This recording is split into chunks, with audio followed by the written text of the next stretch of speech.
morning. Hello, sir. How are you, Chris? Good to see you. I'm Brian Frog. One of the pastors here. Thank you for being here today. Yeah. I'm going to go out and wrangle up the folks so I get their coffee and then they come in here. So it's kind of the routine. Well, at least they get their coffee.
So what we'll do is, Charlene, if you'll have a seat there, and then once we'll all get talking, I'll call you up and then I'll get. Yeah, please. Oh, we ran out of bandwidth. Okay. Yeah. Okay. Oh no, we have time.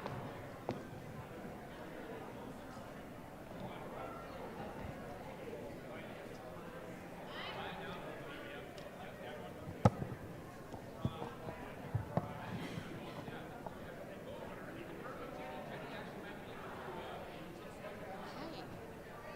I'm pretty good.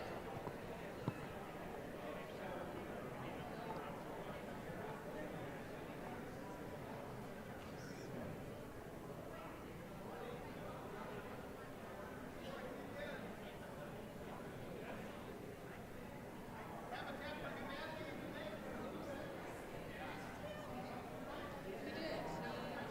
He got scared off. He can maybe go.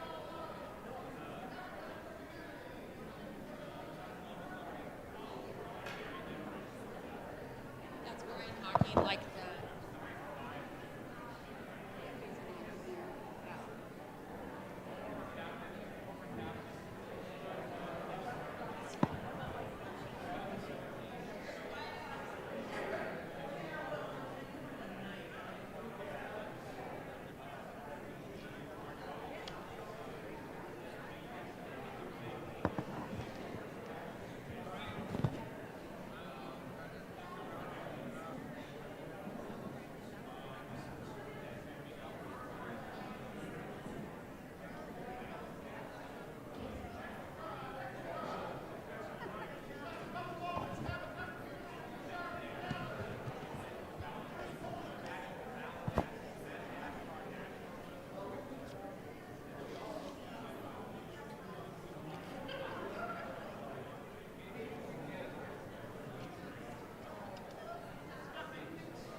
All right, good morning, you guys.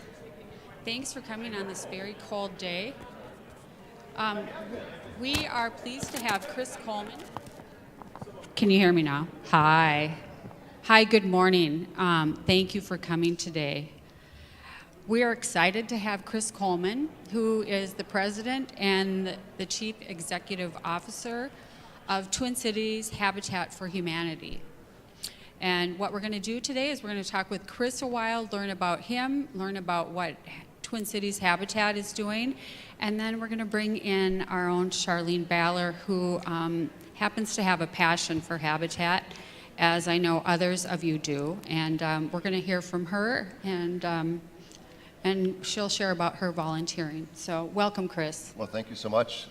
It's great to be here. It's a nice, cold, crisp Minnesota morning, and On mornings like this, I always like to remind people, imagine what it's like to not have a home. Imagine what it's like to not know where you're going to sleep on a night like this evening. And there are way too many Minnesotans, way too many people across the country that have to face that reality. And increasingly, a lot of those folks are children. We spend a lot of time talking about how we're going to help children, how they're going to do better in school, how they'll achieve more in life, how we'll set them up for success. When I was mayor of St. Paul, we spent a lot of time on different aspects of that work. But when it comes down to it, the most fundamental element, the building block of all future success, is a stable, safe, affordable house, a place where that child knows where they're going to lay their head at night, a place where they can do their homework, a place where they're supported, and where they can venture forth into the world knowing that that security of that home is always there. When we were raising our children, Connie and I always kind of had this analogy that we used. When kids are starting to play tag, and a tree, for instance, is the safe spot. When they're first starting and they're just kind of getting to know the game, they cling to that tree like crazy. And then eventually they kind of start pulling their hand away from it. And then when they're a little bit more confident, they start walking a little further and further away. And eventually, always knowing that that tree is going to be there, always knowing how to get back to that tree, they can venture further and further in that game. And I think that that's kind of a really great analogy for the security that home provides for those children. And if they have that, they can start to venture forth into the world. They can start to take risks. They can start to do things knowing that that is there. But when that doesn't happen, when that home isn't there, when children are moving multiple times during the course of a school year, it really undermines everything else that we're trying to do. And we have a huge crisis in this country. We have a huge crisis in the Twin Cities. And the interesting thing is we're not the worst. If you look at places like Denver, we just had the executive director of Metro Denver's Habitat came in and spoke to our board this last week, where the average home prices are just skyrocketing. The average home price in Denver is $450,000. It's $250,000 right now in the Twin Cities area. And the average person making 80% of area median income as a family of four could only afford a mortgage of $230,000. So even hardworking families, people making over $70,000 a year in household income, are unable to afford the average home price in the Twin Cities. And that problem is only going to get exacerbated as values increase. Hopefully we won't get to the level where San Francisco is, or Seattle, or Washington, D.C., but clearly this is a problem that we need to get ahead of. One of the statistics that the director from Denver presented, and I think that this is consistently true, but it was just such a stark contrast. When a family gets into a Habitat home, 97% of the children in those homes graduate from high school on time. The statewide average in Colorado is less than 77%, and the statistics for the Denver area, of course, are quite a bit harsher than that. But it kind of gives you an example of what happens when a family does have that home. 1 in 4 Minnesotans are cost burdened by the cost of their housing, meaning they're paying more than 30% of their income for housing, whether that's a rental unit or a mortgage. And when that happens, there's less money for food, there's less money for transportation, there's less money for some of the basics of life. And so we really got to work very hard to try to figure out how we can provide homes for people at less than 30% of their income, because that really is critical to the success of that family. I really kind of would love to have this be more of a dialogue than a lecture. I'd love to get a chance to hear from all of you. But one of the amazing things, I've been the president of Habitat since June 4th. I'm finally getting to know my way around a little bit, and have had a great chance to go around the cities and work on a number of houses, including with Jim's crew this last summer. But one of the things that is amazing is when you go out and you're working side by side with the families that are ultimately going to live in that house, because there's a sweat equity component of what Habitat for Humanity does. You see the pride, you see the ownership, that sense of that family having a stake and being a part of that community. And it is really amazing. But the other aspect of Habitat's work is also the international mission. And my wife and I were just down in the Dominican Republic for a week doing a build down there. Now, it's just purely coincidental that we were doing a build in February in the Dominican Republic. Right. But let me just say that we missed the worst of the winter weather here in the Twin Cities. But you realize when we work on a Habitat home in the Twin Cities, they're really quite beautiful homes, and they're spacious, and they have 3 or 4 bedrooms, they have a nice kitchen, and they're really wonderful homes. But then you go into a place like the Dominican Republic where you're just pouring a concrete floor, and the level of improvement just in that is such a vast improvement for that family. The health outcomes for those children are better. It keeps, if we can keep the rain out during the hurricane season. There's all these pieces that we take for granted in this community. We're very fortunate to have the great community that we have. But when we have people continually giving back, helping support others, knowing what the outcome for those families are going to be, it really is truly a great mission moment. And I just thank all of you that have volunteered for Habitat in the past and will do so in the future because we want to get you out. There's a lot of volunteer opportunities, but we appreciate all the support that you give for Habitat. Yeah, let's talk a little bit about the housing market in the Twin Cities in regard to Habitat. I believe the average house price in like the Orono is maybe $550. So that is that would obscure somebody trying to get a home here. Mm-hmm. Right? Long Lake is a little bit lower. I just looked at these. But where are you looking to try to build homes, and is that becoming more difficult? Oh, it absolutely is becoming more difficult. First of all, land is scarcer and scarcer. It's more and more expensive. The cost of constructions are going up. When we put our 4-year strategic plan together, we assumed an average price of construction of a home at $170,000. Within a couple of years, that was almost $240,000. That's how quickly this is skyrocketing. I actually asked the head of the Denver affiliate, who's been there for quite a while, I said, if you knew 10 years ago what you know now, what would you have done? And she said, I would have leveraged everything I could have to buy as much land as possible, because if you have land, obviously, then you can move forward and build a house on it. Do you have any land? We'd always like more. Yeah. But you do have some? We do, and it kind of comes from all. So in St. Paul, we always work very closely with Habitat. If we acquired a lot, tax forfeiture or whatever it might be, we would work with Habitat to turn it over. But let me tell you, there was a really powerful story up in Maple Grove on Eagle Lake. There was a couple that had lived on Eagle Lake for many, many years. They raised their children in this home. They had a big back lot with a tennis court. They were no longer playing tennis. This couple subdivided their lot, gave the back half of their lot to Habitat for Humanity. And this fall, we did a home dedication to an East African family that moved into the neighborhood. The neighborhood embraced that family. They had been working. It was one of the most truly just inspiring gift that I'd ever seen, because it's so easy to say, well, I'll give you money, but do it somewhere else. But, and there's always the NIMBYism, not in my backyard. This was, no, in my backyard. Literally, we want to be a part of this, and we want that family to be a part of this mission. So even in places like Orono, even in places like Long Lake, anywhere in this neighborhood, there are opportunities. Obviously, we build across the Twin Cities. I think we have built in 56 different communities in the Twin Cities. A lot of our work is going to be, by definition, in Minneapolis and St. Paul, but 50% of our work is in the surrounding suburban community. So it's really all across the board. Wow. Charlene, why don't you come up and we'll see if we can show a slide. We're having a little problem with our slides. We can show a slide of your build. But Charlene Baller, have a seat, Charlene. Charlene, do you want to tell how you got started with building? Sure. I'm not quite as eloquent as you are, so I need a few notes, but I'm really pleased to be here to share about my favorite organization, Habitat. And my husband was actually the one who got us started with Habitat many, many years ago. My husband was one of those guys that could create anything, build anything, fix anything. He just had that talent, and he was also very artistic, very creative.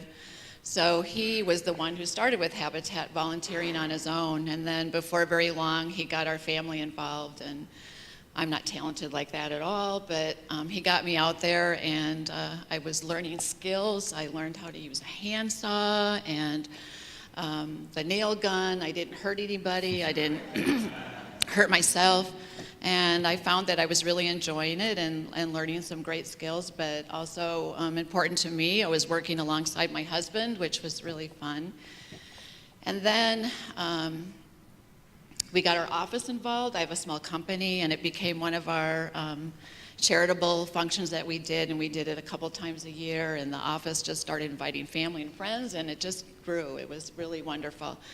And then tragically, between Christmas and New Year's of 2010, my husband unexpectedly passed away. And in the middle of our grief, my sons and I easily decided that Habitat was going to be a way for us to remember Jim. And so through donations and loving gifts from a lot of family and friends, we were able to be a significant contributor to a home. And we actually had 120 volunteers over a period of 2 weeks. And I think we calculated that we had like 1,000 man-hours that first summer of 2011 when we did our first home. And it was such an incredible experience. It was a gift, too, that we got a home that was kind of starting from the ground up. There was just a piece of land. And so, well, the foundation was there, but so we just saw this house rise from the ground and put up the walls. We had scaffolding, and we were on second levels, and you know, we had our hard hats on, and we were making stairs, and it was really incredible. And we built a house, and put little messages all over the house about love and family, and you know, the 2x4s were full of black markers, and it was just really an incredible experience. And Yes, and as you look at this, yes, it was an incredible experience, and everyone should do it. Can I say, don't let Charlene fool you. This is a tough crew. They know what they're doing. I walked in there. They were ordering me around, and I trust me. I should not have a hammer in my hand. My wife is like, why didn't you learn how to do this stuff 30 years ago? But they have just a great crew, and they know what they're doing, and they work together. They do. They know how to put up sheetrock like nobody's business. That's why I like it. at home now, too. Right, is because they know what they're doing, and Chris actually does know what he's doing, and he's tall, and so he can put up sheetrock really easily. You go, Chris, where's the tall one? It works great. That's right. It's But- the worst job there is. But the message of doing something with a passion and going after your heart, how many years have you been doing this? So we have done 8 homes now, and we've been in Blaine and South St. Paul, East St. Paul, North Minneapolis. So this past summer, we finished our contributing to our 8th home. And it's always amazing to me. Every year, before I even think about working with Habitat to find the home we're going to work on, I get calls and text messages from all our friends and family saying, okay, what's the build week? Come on, we need to know because we need to plan our summer around it. And, excuse me, we never have any trouble filling up our volunteer days. So And don't you have folks coming in from like Alaska? Oh, yeah. Yeah. Alaska, California, Pennsylvania, Colorado. It's part of their summer. And it's not because of it's because they love Jim too, but they love the experience. They share that experience with their friends and family, and we probably get more volunteers than we actually can handle. You've been there a couple times.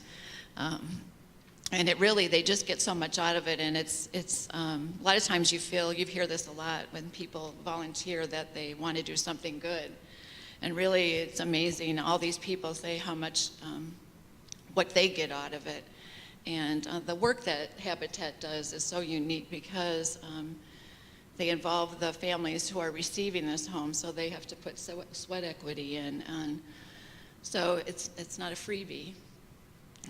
But the love that you feel there, and I think one of my other little messages is that I think when you lose someone that you love very much, people out of kindness tend to not want to talk to you about that loved one. But when you get 2 or 3 weeks or even a week where all you do is honor that loved one, and there's stories, and of course there's tears, but there's so much laughter and joy. It's such a healing process too. So I think we do it a little selfishly also, because it's so wonderful to be able to remember somebody that was so important to you. But the other thing I want to mention too is the families that we work with are just incredible. And they often say how they want to come back and work with our family on the next house. And we've had that happen before as well. Chris, you want to talk a little bit about the families and how they come to this place? Yeah, so there's a lot of different pathways, but you know, we obviously serve a large and intentionally try to serve communities of color. About 90% of our clients are either immigrant families or people of color. A lot of our families that we've been working with over the last many years are East African immigrants, coming from everything, you know, from Somalia to Ethiopia and Eritrea. And so, you know, it's a very diverse group of folks, but people come kind of partly word of mouth. They can come onto the Habitat website, tchabitat.org, and begin the application process. We work with families. They don't have to have a perfect credit score. We'll take them and kind of help them build up their credit. We can loan to them at a little bit lesser of a rate, at a lesser credit score. They don't have to have a 725 or a 750 if they're at 620 or above. We can do a loan. It's a 3% loan that's geared towards no more than 30% of their income. We'll help with down payment assistance. But one of the things that people know, that kind of the traditional Habitat model where we put a family in a house that they have built, but our largest opportunity for expansion is what we call the open market. We started a relationship with Bremer Bank a couple of years ago. So a family can come to Habitat and apply for a Habitat loan and buy a house just on the open market as any of us would, working with a real estate agent. They would qualify for this 3% loan, again with any assistance to keep it at an affordable rate. But historically we've done about 50 builds a year. Last year we closed on 92 houses. This year we're hoping to close on 110 houses, and we're hoping to continue to grow because there is just so much need out there, and families are really struggling. So we'll work with a family up to 80% of area median income. Are there cities that are, I guess maybe the question is it tough to get into certain cities? Well, I think that the answer is, I think that the receptivity to affordable housing is growing in the Twin Cities. Unfortunately, there's a debate right now up in Arden Hills where they're going to take the old TCAP site and redevelop it, and the city council and the mayor out there are fighting it tooth and nail. They don't want any affordable housing. They don't want those people in their community, which is just, I have never seen anything as blatant as that. I hope nobody from Arden Hills is here. But I suspect not, because this would be a really long commute to church. But mostly people are very receptive, and particularly, the Ford site over in St. Paul. Right. One of the very specific tenets of that is to have a significant amount of affordable housing. It would be the easiest thing in the world to go in and build $1 million houses. It's right on the Mississippi River, but the commitment to the city is to make sure that there's affordability in that, because it's the best way. So generally the answer is people are receptive to it, and part of that is, and this is a theory of a gentleman that's on our board. He said, when you think about it, we've had 16,000 volunteers on average a year, spread out over dozens of years. Think about how many people now that have personally been involved and engaged in the work of building affordable housing. So then when you go and somebody says, well, we're building a Habitat house in your community, people go, oh, great, as opposed to, oh, we don't want that. It really has changed hearts and minds.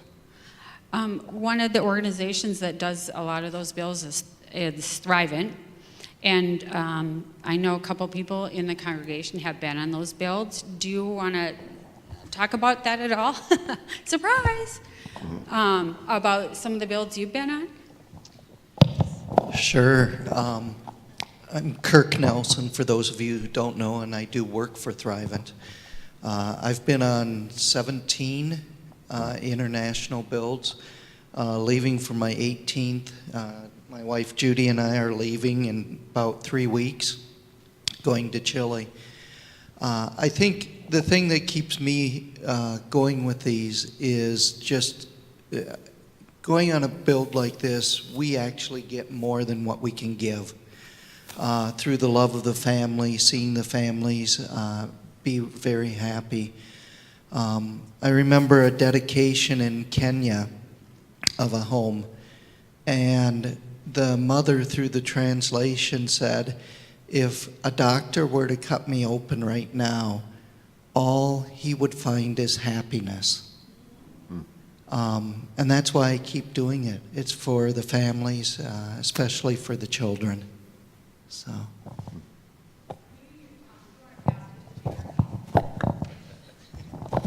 Good morning. I'm Jerry Paulson. Yes, and I've done. I did a build with Kirk in Romania, and I've done several builds in El Salvador. And echoing what Kirk said, those of us who do this definitely get more out of it than the homeowners. Charlene, one of my first builds was with you and Jim. I've been to El Salvador and try to every year do Trinity does one.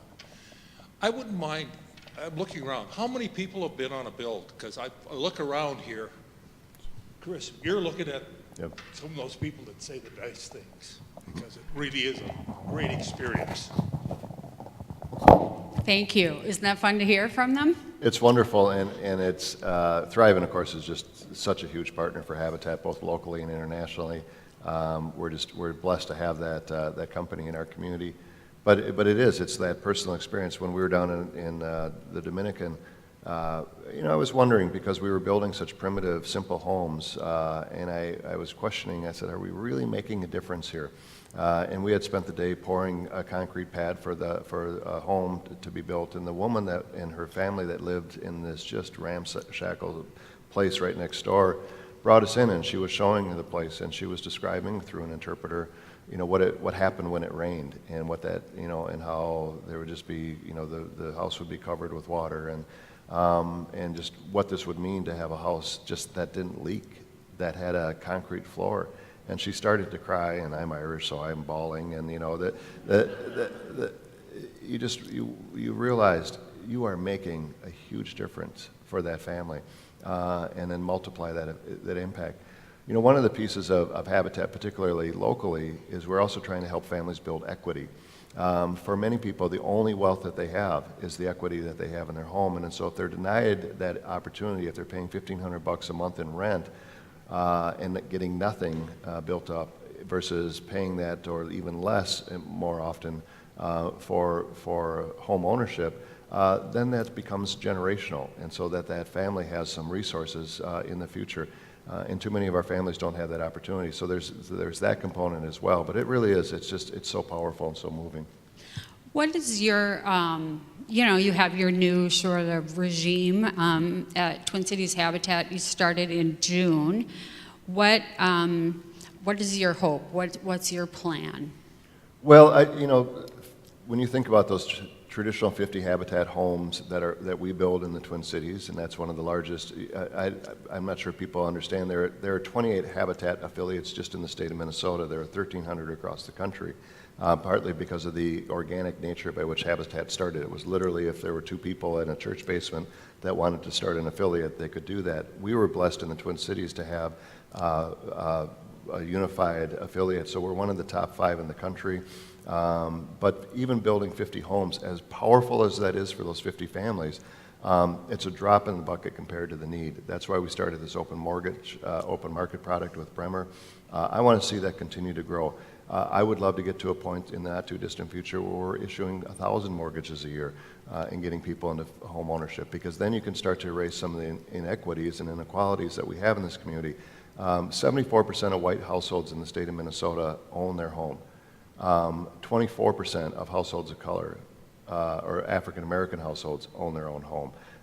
You want to talk about why there's the disparities and the discrepancies in education and in jobs and all of those things. Start with the disparities that we see in household ownership.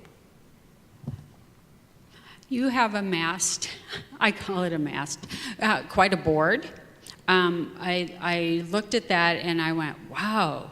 You have people from a lot of different corporations. Some you've been involved with, some you haven't. Do you want to talk a little bit about your board? Yeah, you know, the Twin Cities, of course, we have such a strong corporate community. We have the Thrive-Ins, we have General Mills, we have Ecolabs, you know, you go down the list. And so many of those organizations are directly engaged. When we started with Valspar, they started in the 1990s what was called a Brush with Kindness. That became a national model. Valspar at one point, now it's owned by Sherwood Williams, they were providing every drop of paint for every home that was built in the United States of America. Think about that. What an amazing, amazing corporate generosity that is. So a lot of those folks they not only are board members, they're contributors, they'll go out, they'll do build days, I mean, it's an incredible team building exercise for the corporations, so they will bring their teams out. But they're the downside, as I was saying to you earlier, is they're very busy people. And so getting them to engage is really amazing. They're pulled in 1,000 different directions, they're traveling overseas, but they come because they believe in the mission. And just recently, Dave Kwame, who was the head of Wells Fargo for Minnesota, retired. And Barry Mason, who was with IBM and was the immediate past board chair, they've now gone out and started their own crew, regular crew. So they're going to go out and they'll be building a couple times a week during the course of the year. So it just continues to keep on giving. They're amazing, wonderful folks. Anybody have a dream like that? Go out and just build homes for Habitat. Since our slides don't work, I finally confirmed that. I'd like to describe to you these homes because they are nice. The one that we built with Charlene and Chris was there too was 2 stories. You know, it was in Minneapolis, so it was pretty close together, but had a nice front porch. What else about these homes? I mean, I thought it was very nice. Yeah, they're very. I mean, first of all, they're really well constructed. If you saw during the last hurricane, there was a swath on the panhandle of Florida that was just devastated, and there were 5 homes that were standing after that hurricane, and they were Habitat built homes. Now that's because volunteers use way too many nails. But they were built to the hurricane standard that is imposed on the east side of Florida, but wasn't imposed in the Panhandle, and so they stuck out like crazy among the devastation. But that's true. So they're well constructed. They're very livable. We tend to have an unfinished basement, but that has an egress window, so people could come in later on and finish that off into a 4th bedroom. But the reality of it is, and this is one of the things we're looking at, given the cost of construction, we're asking ourselves, do we need to pull back a little bit on that? Do we need to have finished basements or finishable basements? Are there ways that we can contain cost? And it's a real, conundrum, because you want families to live in quality homes. You want them to be proud of those homes. You want them to have all of the features that we have in our homes, but you kind of have to figure out how many families you can serve versus how deeply you can serve a family, and that's really the challenge that we're facing. Do you have some questions? Yeah, because of the high, excuse me, because of the high cost of the land and the high cost to build homes today, especially in some cities, what about prefabbed homes, or what about trailer mobile home camps? Wouldn't you get more for your dollar if you could? So we're looking at a lot of different options, and other affiliates have looked at other options. In some places, where accessory dwelling units are allowed, Denver actually does have a prefab model of accessory dwelling units. It's a little harder. We're looking at land trust models, so that folks would have the equity in the home, but the underlying land would be continue to be put in trust in perpetuity to continue to maintain that affordable nature of that. But it's the balance between, we want families to not only have that stake, but to develop the equity in that. And part of that is having a quality home so that they do have an opportunity to build some wealth that they could ultimately transfer to their children in the future. And so we are definitely exploring ways that we can do this a little bit more cost efficiently. Some of it, I saw a thing on a 3D printed home that they're using down in hoping to expand the development of affordable housing in South America. So we'll look at anything, but that fundamental tenet of making sure that it's a quality home, that it's safe, it's affordable, but ultimately it's something that those families can have a stake in is going to be a part of that. I was interested in that Denver statistic of high school graduation. What other long-term measurements or how can you help us understand the long-term success of Habitat? Yep. So Wilder Research did a study a few years back for Habitat Minnesota. So this was a statewide impact, not just in the Twin Cities, but on every measurable outcome that you would look at. You would, including educational achievement, including health outcomes for those children because they're no longer living in mold-infested or otherwise inadequate lead, with lead paint and all of those things. Those children are in a much healthier environment. Their longer-term success in terms of career and earnings changes dramatically. So really, I don't know any kind of measure that you could look at that isn't significantly improved when that family is in a Habitat home, but a home in general. Good morning, Chris. Thank you for being with us. My wife Laura and I are season ticket holders for Minnesota United Football Club, and Go Loons. we're quite excited about this little project that was completed this past week in the Midway neighborhood. And thank you for your work on that. Curious if Habitat or if yourself has any opinions on, there's certainly a few folks who are concerned about gentrification in the Midway neighborhood, and if Habitat for Humanity has any plans to continue to fight for affordable housing there so folks aren't displaced. 100%. I think that's the challenge of communities all across the country is, that whether you have an amenity like the soccer field there or light rail, when we were putting in the light rail line, we were very concerned that we were going to have gentrification there. So a couple of things that we did was we worked very closely. This is before my Habitat hat was put on, the hard hat was put on, but we did a lot of development of affordable housing in affordable senior housing along University Avenue. Continuing to work, there are other organizations like Project for Pride in Living that did a big development on Hamlin and University, several hundred units of housing. Episcopal Homes did a big development on Fairview.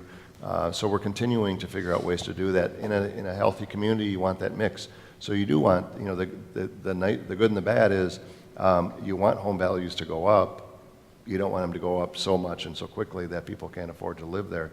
But we'll continue to work in the Frogtown and in the Midway neighborhood. We'll work in Northeast Minneapolis. We'll work in all of these places that are certainly getting more traction in terms of desirable places to live and to play.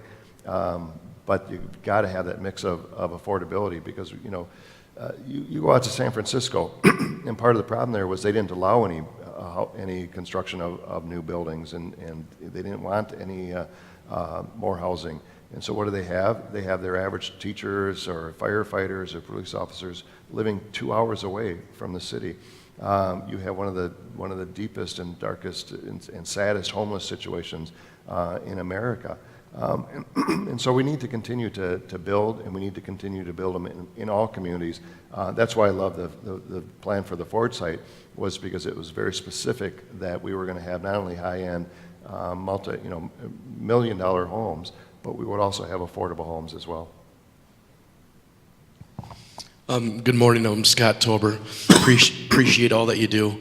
Where do you guys get your building products from for these homes? I work for a manufacturer, that's why I was wondering. Okay. All over. So Valspar, Sherwin-Williams does paint. 3M, I can't even tell you how many millions of dollars 3M donates in product, insulation, and tape. I mean, they even donate the masks and the gloves and It's amazing. So we get a lot of donated materials, a lot of goods. Anderson Windows provides all of our windows at cost. So it's really a great amalgam of people that have stepped up. Just, I have a question. We in the church we have a saying for certain people called EGRs, which stands for Extra Grace Required. And I would be one of those EGR on a habitat build. My father could build anything, fix anything, but unfortunately I got 0 of those genes. And I literally cannot drive a nail straight into a board. I can't even get a slide projection presentation to work.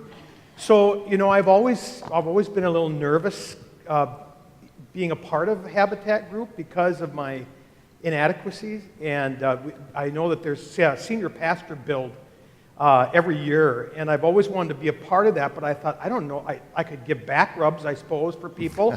So I just, how would you put aside some of my fears as one who is an EGR in the world of Habitat for Humanity building? Well, as they say, all God's children got a place in the choir, and all God's children have a place on a Habitat build. And it literally, there's an amazing story of a woman who, her role in her church's Habitat build was she made lunches for folks. And every year she would make lunches, and she might have, every once in a while she'd contribute $50 or whatever. Or 5,000. Or more, yes, we'll take whatever. But when she passed away, it turned out that she had inherited a farm. And she willed that farm to Habitat, $2 million gift to Habitat, a woman who had been making sandwiches. But there's always painting, there's taping, there's taking tape off, there is cleanup, but what you would be amazed, my parents didn't have any of those skills. My dad couldn't have fixed a prize fight, and I inherited his genes. So, but I'm learning slowly but surely. Practice makes perfect. Great. So we love to see you on Senior Pastor Build. It's a great day. That's great. Charlene, do you have anything you'd like to add? Well, I think I already said that I had no skills either, and before too long, I like to think, like you said, that I learned how to use all the tools. I usually know the names of the tools by now, but we brought in all skill levels, if you will, in our group. People who had never, like you, Pastor, felt they couldn't do anything, and there's plenty of jobs. We had friends from my grief group that would bring in breakfast and lunch, and so all those things really mean a lot, and you can contribute in so many ways, but all of the people who've worked on our site come back and they're doing another job the next year and learning another skill. So we found, and all ages. I know you have an age minimum, which I believe is 16, mm-hmm. But we've had 80-plus-year-old people in our group, and I've seen them up on a ladder on the roof even. So we can get rid of your fears for sure. Well, thank you, both of you, for bringing light to this ministry, and thank you for coming. So many volunteers who have done this is amazing. It sounds like we need to keep a lookout for land. Absolutely. Look for those opportunities. Absolutely. Yeah. So thank you so much for coming. Next week is Tyler in the conference room with Y Lutheran. The next week will be Corey Hepela. So have a great day and go to the bake sale. Thank you.